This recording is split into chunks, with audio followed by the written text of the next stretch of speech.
Some of the issues that have been raised here will be part of the review process that the Commission will carry out. Not only that, some of the issues that have been raised here are part of the issues before the various election petition tribunals and also part of the issues before the Presidential Election Tribunal. Welcome to Politics on the Wheel with Jay. On the review today, we saw a lot that happened over the weekend. But before then, happy Father's Day to every responsible father out there.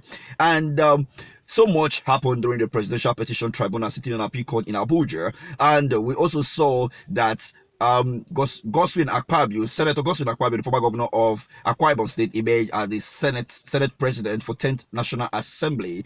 And we also saw the EFCC boss that was arrested and suspended indefinitely. We saw the suspension of the MD of NNPC, among other news that pop up throughout the weeks. We also saw that there was a rumor of the presidential candidate of Labour Party, His Excellency Mr. Peter Obi, and the national chairman being arrested by the DSS. That was a rumor. It has been clarified, and we saw a lot that happened through the week. And today, let me bring to you of an evidence that is before the Presidential Petition Tribunal that is so overwhelming that may end up this leading to the cancellation of this 2023 general election, presidential election to be precise.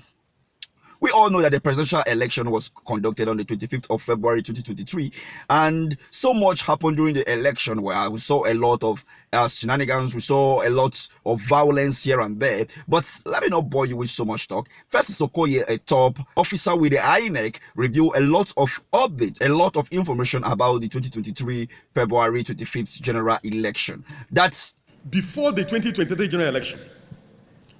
Individuals, groups, and political parties claimed victory for an election that had not taken place. Let me repeat that before the 2023 general elections, individuals, groups, organizations, and political parties claimed victory for an election that had not taken place. So when the elections took place, they wanted a validation of what they had already made up their minds should be. And some of us within the civil society groups and organizations lent credence to this particular perception, and that created a lot of challenges. You've seen what Festus Okoye said about candidates who claim that they won the election before the election was conducted. You all know who he was referring to. He talks about election results are announced at the polling unit level. Over 7 political parties applied for accreditation for their polling agents or party agents, and they deployed to over 170,000 polling units. So what that means is that in all the places where they deployed, they were entitled to a copy of Form EC8A, which is the polling unit level result. So before you can begin to reduce the entire election to result upload, you must also compare what you have from your party agents at the polling unit level with what has been uploaded. It is when you have contradiction and when you have challenges with that you can begin to write off the electoral process. The Form EC8A is the result that is being given to all polling unit agents. And according to him, over 100,000 polling units agents were deployed among all. So therefore, for you to say that this election was not was a shamble, then you should have compelled this with what you have at the IREF. What PDP, Labour Party, and among other political parties are saying, that this election was no near perfection, is exactly what Festus Okoye just confirmed to you. That is it about what Festus Okoye said. But back to what the national chairman of the INEC said before the election. I beg your pardon.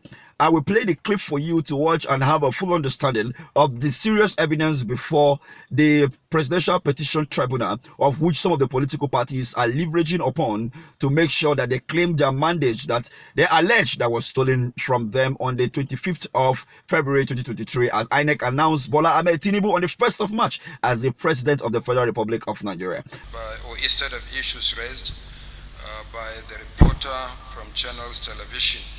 He talked about uploading of results that are concerned about the process. Has the process been compromised? I would have loved to hear something more specific. This is not the first time that the Commission is uploading results on the IRF portal straight from the polling units. We started this in August 2020. in the Nasarawa Central State Constituency by-election.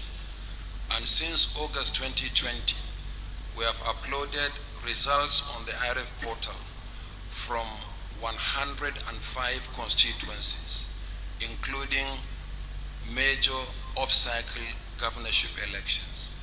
And the results are still there on the IRF portal.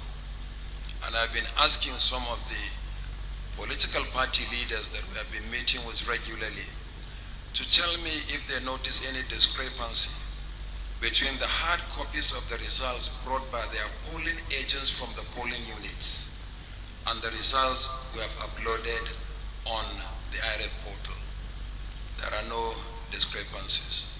So please be assured and reassured that the system is robust. We are not deploying it for the first time in the history of election to the country, even though it is the first time that we are deploying it for major in a general election.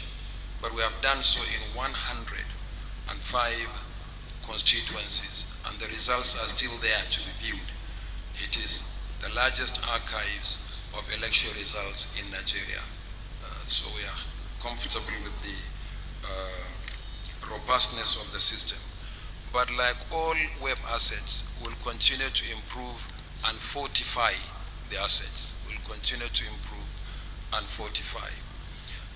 We know that there will be tremendous interest in the general election, tremendous interest.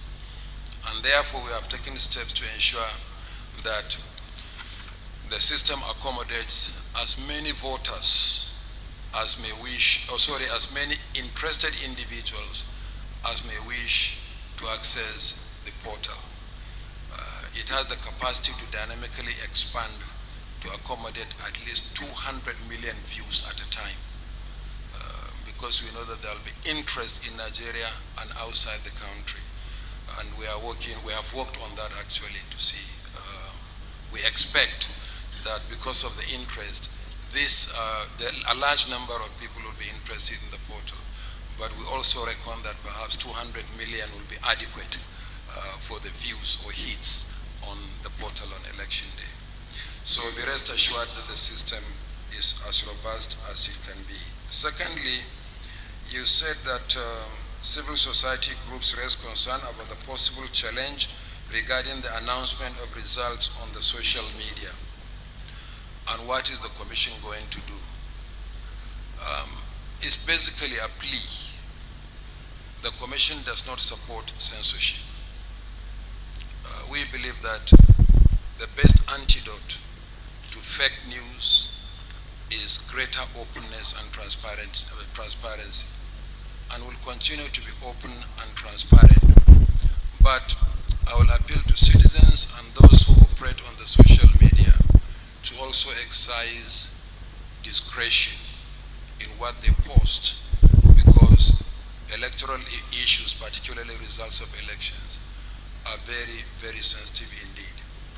What we'll do on election day here, as results come in, particularly for the presidential election, there will be a giant screen behind me, and people will be able to view the results that come from the states of the Federation, as presented here by the state collation officers for the presidential election. They will ultimately present the results to me as the returning officer for the presidential election. So we can only appeal for discretion on the part of those who may wish to peddle false election results. Respect the laws of the country. It is only the commission that has the final authority to announce results of election. And this is a matter of law. So it's appeal rather than gagging and censorship. Because even if we want to censor, what capacity do we have to censor every posting, every blog on the social media? But as a countermeasure, there will be a screen behind me, and the screen will be projecting the results on state-by-state basis, and for each state on local government by local government basis on election day. And then there is the IRF portal that citizens have access to, where you will see the polling unit level results. But what we are posting on the IRF portal is not for the collation and declaration of winners. Thank you for watching this video. For those of you who have not subscribed to our channel, please do well to subscribe so that you can have a first-hand information of what is going on in our political space, so you don't fall a victim of those spreading fake news and fake information. Click the bell notification button to get much more of the information as a drop on our channel. Thank you. See you next.